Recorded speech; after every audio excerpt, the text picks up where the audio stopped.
We spent a week on Thailand's secret, virtually undiscovered island paradise. If you want to come to the land before time and relax, have some quiet with yourself, enjoy walking on a serene beach without hordes of people, if you want to enjoy dipping your feet in the sand while having a beer, this is that island. Koh Jum. But shh, don't tell everybody. We don't want to ruin it.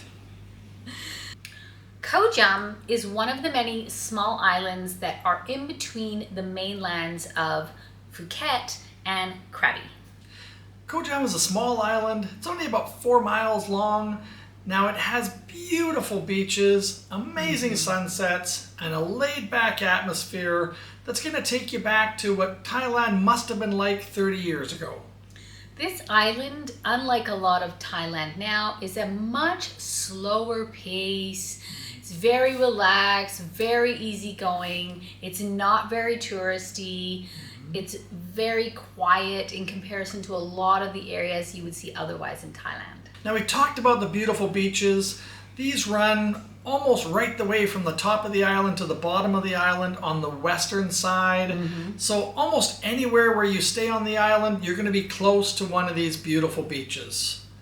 Now, one of the nice things about these beaches is that they're virtually deserted.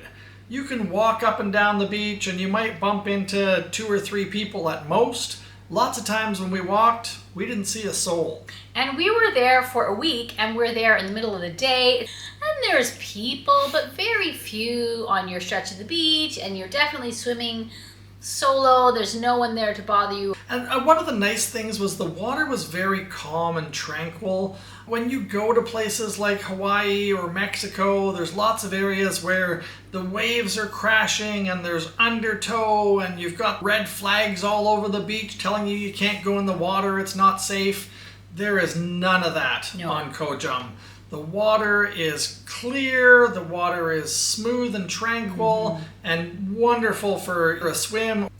We found that the beach was very flat and easy to walk. And this is something we're always looking for in a beach.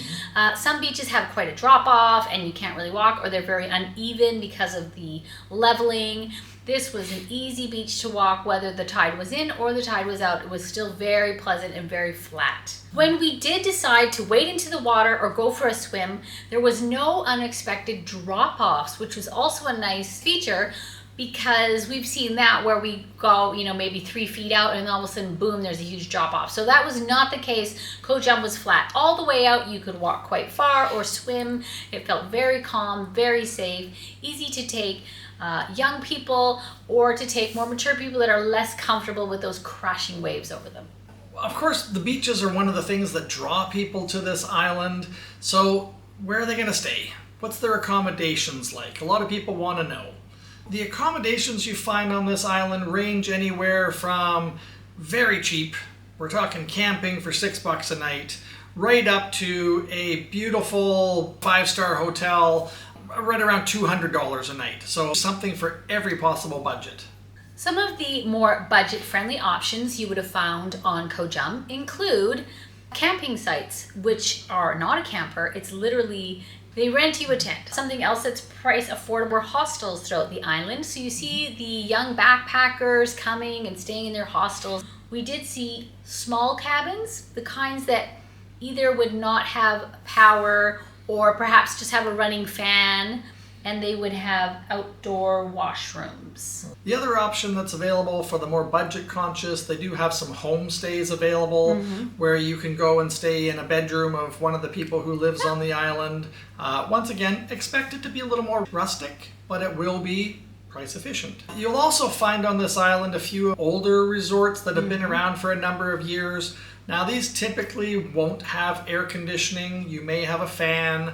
Some of them come with a bathroom in the unit, other ones do not. So this is kind of your mid-budget sort of range. Then they do also have some newer resorts as well, and those primarily come with air conditioning, but you're getting up in that price range.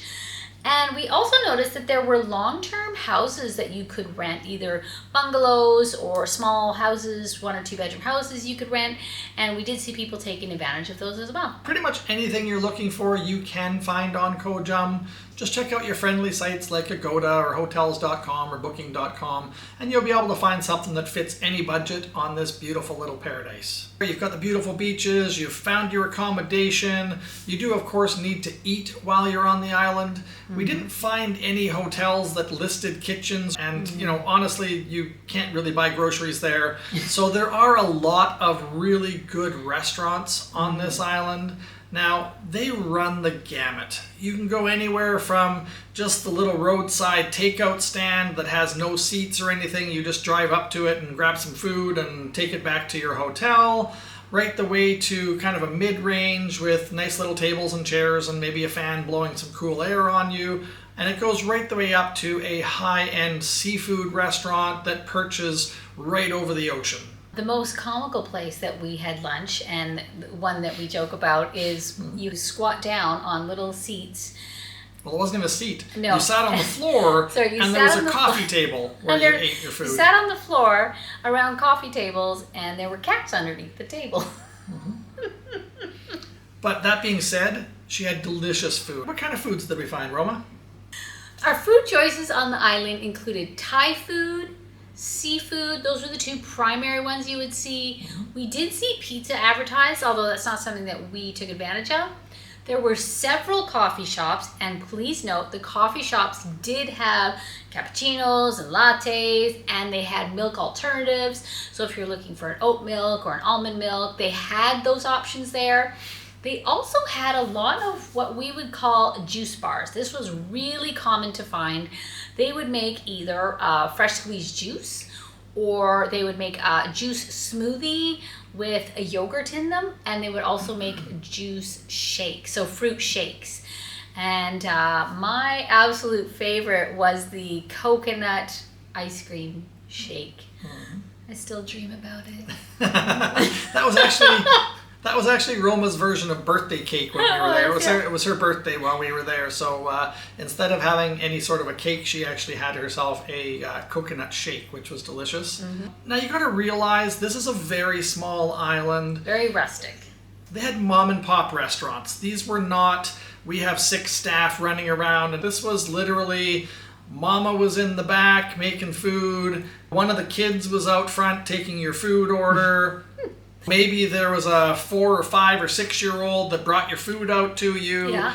And there was cats or dogs or whatever happened to wander into the place was more than welcome. So leave your inhibitions at the door, enjoy the island, enjoy the laid-back atmosphere.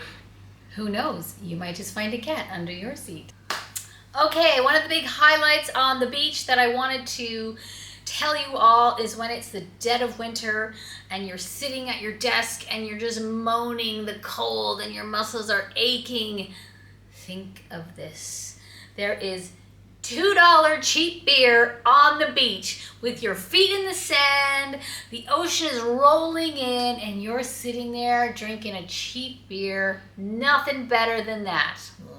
Nothing like a cold Chang or a cold Leo to kind of take away the heat of the afternoon. Yep. The beachside bars were really cool. Like, there's nothing quite like sitting on a little table, feet in the sand, watching the sun go down, whatever time of day it works for you, because it's 5 o'clock somewhere. You really have to love it. It's a big part of this island. Spend some time and relax and enjoy a cold beverage. Now, if you are really wanting to get back to your days of being a hippie and just enjoying free love and free living, well, this is the island for you, honey, because cannabis friendly galore. Cannabis is legal and very easily available throughout the island. Yes, it's a very, very relaxed culture over here. If you're a person who loves the old reggae music, you know, a little Bob Marley playing on the radio, you're going to find that prevalently here in all the little beachside bars. Yeah. It's a very relaxed culture, so if you want to have a snooze in the shade or a beer in the sand, come back to your roots and just enjoy some time for yourself. Now, one of Roma's favorite other beach time activities was... I went for beach massages. So you will find beach massages offered all over, and they're very affordable. They're about $10 US to get a beach massage. So just think, you are for an hour. This is an hour-long massage. So you're laying there, you're listening to the waves crashing and the wind is blowing your hair. Think of this in the cold of winter. And these are $10 massages. I mean, for $10, you can go every day. So we tried out more than one massage place because we thought, well, they're only $10. So we enjoyed ourselves. We went for massages. They'll do a variety of types, including you can get oil, aloe vera, which is a bit of a strange offering. You can get coconut oil. So Jason mentioned we were there for my birthday, and I decided to splurge and do the coconut oil massage. And I absolutely smelled like a birthday cake. It was wonderful. What a great way to spend an afternoon. It doesn't get too much better than that. Maybe the cold beer on the beach, pretty close, but I don't know. You can go for your massage first, and then go for your cold beer, and then go for a dip in the water. You're winning across the board here. The perfect combination. And I mean, if you're not relaxed enough, then go grab yourself a little cannabis. Koh Jum is located between the mainland of Phuket and the mainland of Krabi. It's one of the small islands in the ocean area. So to get there, you're going to get there by boat. You can get there by ferry or by speedboat, and you would transfer either from Phuket or you can transfer from Krabi Town. So both of those locales will have boats going there. It's easy to get to from there, and you can take your luggage with you. We actually used both methods of transportation. We were in Phuket and we came across to the island on a speedboat. Now, don't think of this as like a little 2 or 4 person speedboat. This was actually 60 people, big boat. It went super fast, crashing over the waves. It's not really for the faint of heart or person who tends to get seasick. They're really trying to make their time, and they really give it really hard. The boat itself was quite comfortable. They stored all of your luggage kind of up front with everybody else's. It stopped a couple times on the way to the island, but it was really efficient and a lot faster than if we had taken the ferry method. When we left the island from Koh Jum to go to Krabi, we did opt for the ferry option. The ferry was a different vessel completely than the speedboat. This was actually quite large. It was a 2-story ferry, probably sat maybe 150 to 200 people, I would say. It was very smooth. You wouldn't even know really that you were on a boat. There was not any big bobbing up and down. If you're a seasick person, opt for the ferry rather than the speedboat. We'd highly recommend that. Now, once you are on the island, you will notice there's a real lack of vehicles, as most people are using other modes of transportation. You can rent bicycles. You can rent scooters, which are the most common form of transportation you will find on the island. You can also rent tuk-tuks.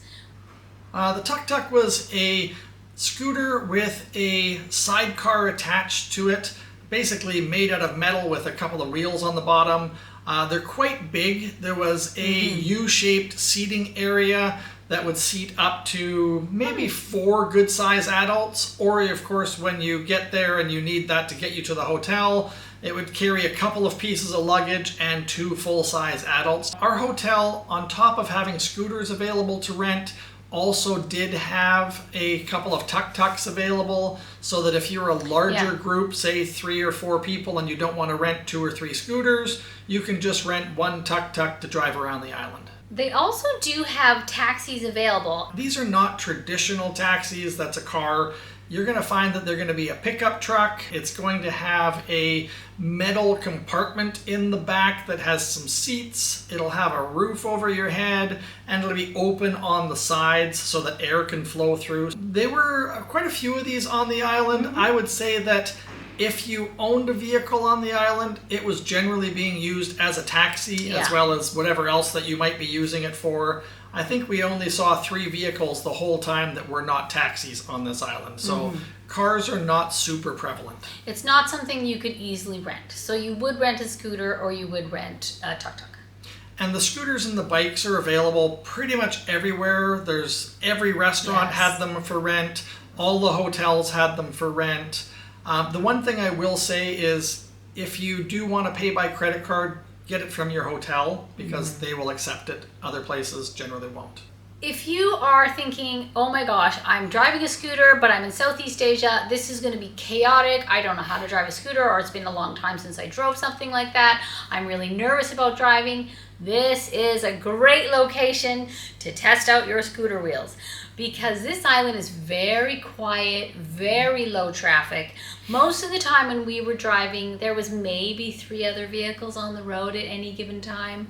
So very quiet. You could easily go at a slow pace. You could pull over, you could stop, nobody minds. It's not the city pace. It is much slower and much quieter. So a great opportunity to sort of try out using a scooter, feeling confident, feeling comfortable. It is a paved road up and down the island, so it's easy to drive. You're not going down dirt trails. It's a great way to start on Scooterland for novice scooters. I haven't driven a motorcycle in over 35 years, and I felt super comfortable driving the scooter. Now, one of the great things about this island is it really does feel like it's been untainted by the commercialism that's everywhere else in the world. You're not going to find a Starbucks, a McDonald's, a Walmart, none of those places that are prevalent everywhere else. Yeah. This is a small island, and it really feels like you're stepping back in time to when things were run by mom and pop. This island, being a small island, does not have a bank or an ATM, but it does have ways for you to get cash out of your cards. There were workarounds that worked very well. So we do suggest, if coming to Koh Jum, please consider maybe taking some cash with you so you have cash when you arrive. None of these little mom and pop restaurants or little stands on the side of the road are going to take a credit card. So you do need to pay cash for it. If you rent a scooter from one of the small restaurants or one of the roadside places, they will require you to pay cash. There's also not going to be a pharmacy on this island, but we did notice that the mini marts will carry pharmaceutical items. So I found that I had some bug bites that were really irritating me, and I went to one of the mini marts and I used my Google Translate and told the gentleman what was going on with my bug bites. No problem. He was able to get me a medicated cream. It was easily available and it was quite affordable and it was right there. So even though they don't have a traditional pharmacy, they have lots of options if you need things in that way. Another good suggestion is to load Google Translate on your phone before you come to the island. These are people that maybe haven't left the island or don't spend a lot of time away from it. English is definitely not a second language. Use your Google Translate. They are super happy when you do. It brings a big smile to their face when you ask them something or when you compliment them on one of their dishes in their language. On Google Translate even, it works well. We were there in high season, which is when the majority of the tourists that are going to be there are there. So we wanted to tell you who was there as a tourist. What you're going to find on this island are mostly Western European tourists. There are a lot of Germans, French, and there's a lot of Danish people. We didn't really see many people from North America here. It really is a European-based vacation spot. There's also a large age demographic of tourists here, which is very surprising. They have young single backpackers that are maybe camping or staying in hostels, a small group of friends. Now, one thing that shocked us was there were a lot of young families on this island. So obviously this is a great location for families, and they really seem to love their time there. The other group of travelers that we found were retired people that were doing more of a long-term stay, renting a cottage or a bungalow for anywhere between 2 weeks and 2 months. They don't want the tourist scene. They don't need all the traffic and the shopping. They just want to relax and have a cheap beer, enjoy their massage and their cannabis, and have a great vacation. Now, one thing you will not find on this island is a big party scene. So if you're looking for that, Phuket might be more your style, but this is a great island that's very laid back. There was a couple of the beachside bars that did have a live musician playing, but it was once again more of a laid back style, very casual. There was no really loud music. There was no late night partying on this beach. There was not a lot of noise. We are in a small area, so of course it gets dark very quickly, and it's dark because we're not in a city. And yeah, people were pretty respectful of that. We never got woken up by partiers. Or just that wasn't that island. It was just very relaxed, very quiet. This is for people who just want to enjoy a little time to themselves.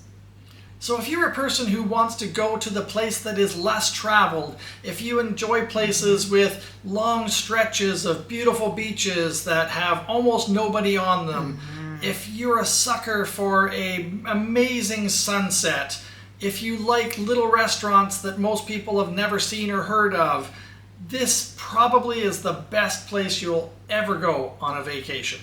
So, shh, don't tell anybody. We hope you've enjoyed our video. Please follow for more travel tips. We are Blue Sky Travelers. If you have found this information useful, please like and subscribe.